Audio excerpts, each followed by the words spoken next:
So you have to be very, very serious in the sense that actually that it is your pleasure and peace at stake, not Allah's.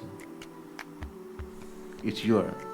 So understand, right? This is favor of Allah and fadl of Allah, because He is Jawad, generosity. He said, He extends generosity. Okay, we'll give them life, let them enjoy, and if they want to, they can enjoy in akhirah forever and ever.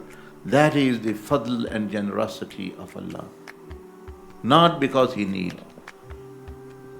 And now then He has created us, and then we otherwise actually focus on wrong things and other matters and destroy ourselves, harm ourselves, harm others. Who is the loser at the end of the day?